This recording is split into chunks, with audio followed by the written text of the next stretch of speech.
안녕하세요. 부동산을 보는 눈 리얼아이 박감사입니다. 벼락거지란 조롱이 극에 달하고 계속 오른다는 기사에 정말 피로감을 느끼고 있습니다. 아무리 설명해도 사람들이 듣지를 않는 것 같아요. 이제 좀 지겨운 수준인데, 예전에 제가 매도인에 관해서 설명드린 적이 있습니다. 매도인은 크게 세 가지 부류로 나눠볼 수 있어요. 1급 매도인, 2급 매도인, 3급 매도인으로 나누어 생각할 수 있는데, 1급 매도인, 직접 집을 공급할 수 있는 사람들이 여기에 해당이 됩니다. 뭐 건설사, LH, 조합 이런 부류들이 1급 매도인에 해당이 돼요. 2급 매도인, 도매상에 비유될 수 있습니다. 집을 대량으로 보유하고 있으면서 특정 지역의 시세 정도는 쥐락펴락할 수 있는 정도, 그 정도 되는 사람들을 2급 매도인으로 볼 수 있습니다. 법인이나 수십 채 보유하고 있는 다주택자들이 여기에 해당이 되겠죠.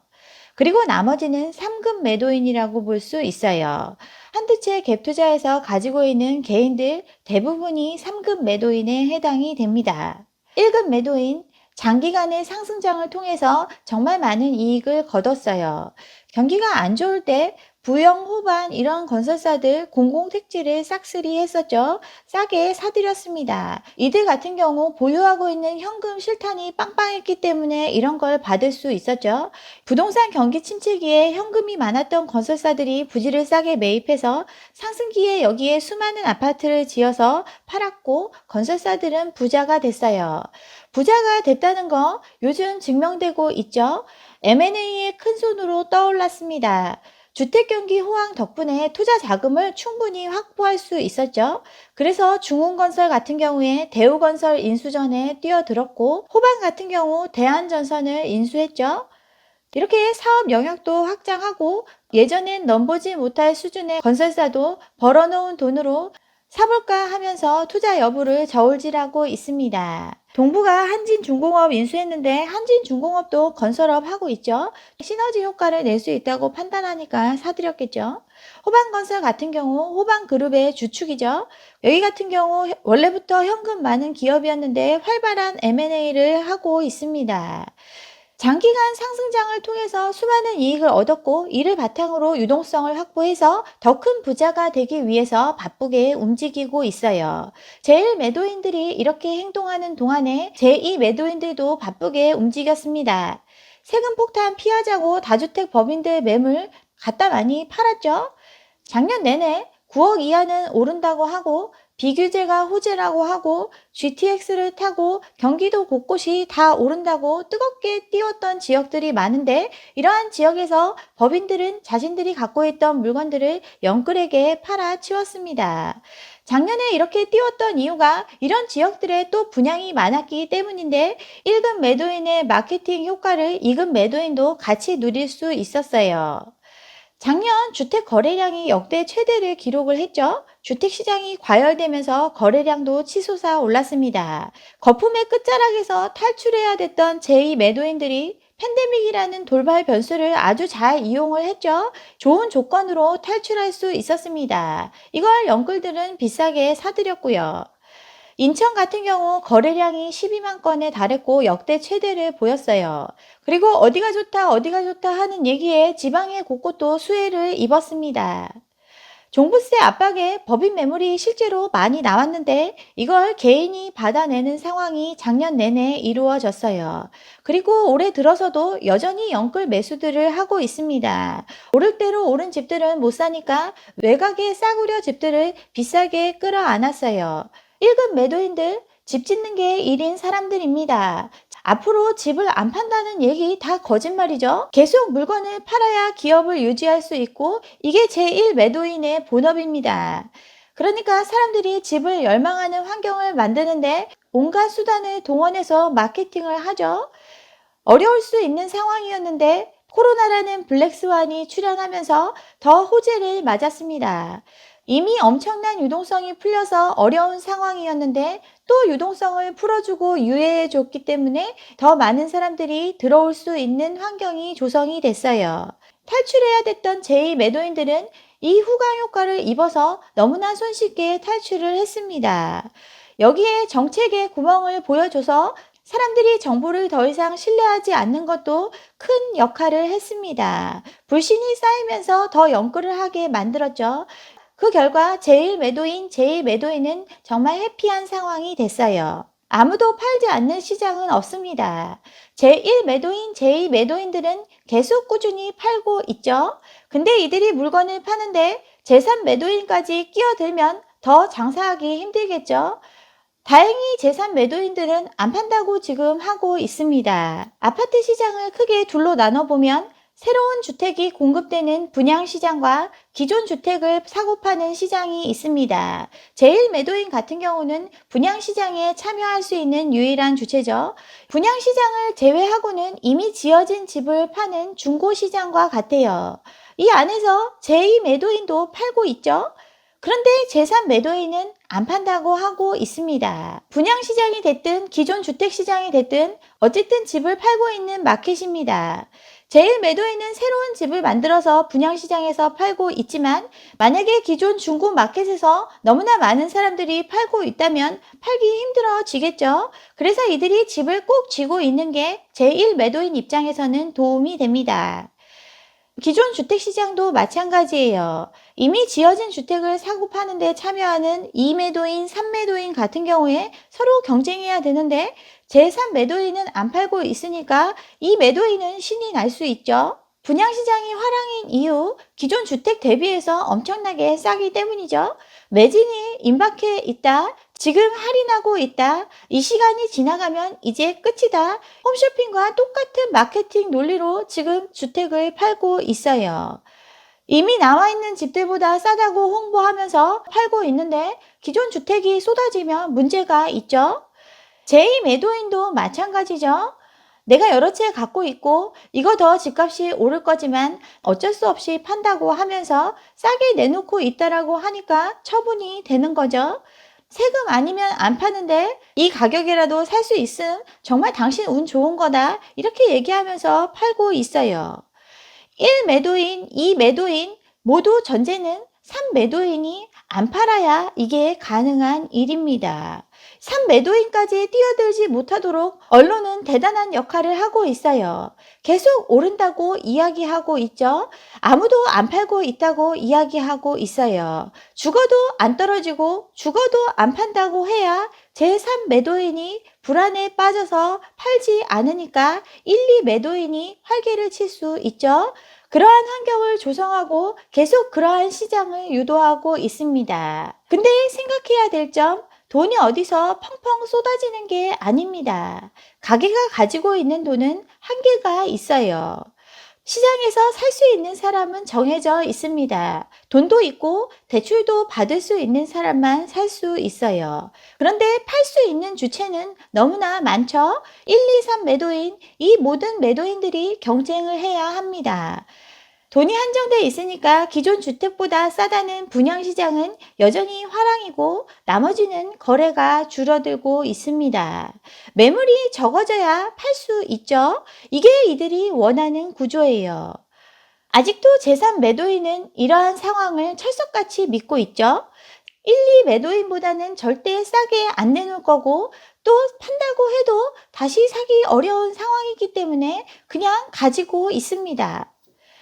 집을 갖고 있는 사람이 갈아타기 하면서 또 집을 사줘야 갈아타기가 거의 불가한 상황이죠.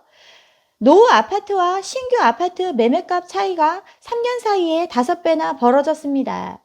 더 좋은 곳으로 가려고 할 때 들어가야 될 비용이 훨씬 더 많아졌기 때문에 갈아타기가 안 돼요. 또 올랐다고 하더라도 이것저것 비용을 제하고 나면 손에 쥐는 게 없죠. 오히려 돈을 더 보태서 이사를 가야 하기 때문에 이 사람들은 시장에 참여하지 않고 있습니다. 돈을 더 보태서 움직여야 되는데 주택을 갖고 있으면 대출 규제가 심하죠. 전세 대출도 안 되고 전입도 필수죠. 이러다 보니까 제3매도인 입장에 있는 사람들은 시장에 참여하지 못하고 있어요. 거래는 실종된 지 오래죠. 누누이 얘기하지만 사줄 돈이 한정돼 있기 때문에 이건 당연한 결과입니다. 그런데 호가는 올라가고 있어요. 자기가 당장 팔 입장이 안 되기 때문에 호가를 올리고 있지만 이걸 받쳐줄 수요가 없습니다. 상황의 심각성을 느끼는 사람들 매물을 내놓고 있어요. 목동에 급매가 나오고 있죠. 한두 채 갖고 있지만 세부담 느낀 다주택자 물건을 내놓고 있지만 직전 거래가보다 1억은 낮춰야 팔립니다. 근데 1억 내린다고 시장이 불붙을까요? 그러기 힘든 상황이죠. 대구에서 미분양이 시작이 됐어요. 전국에 수년간 제1 매도인이 만들어낸 분양 물량이 쏟아졌습니다. 그리고 앞으로도 그 물량은 많이 있어요.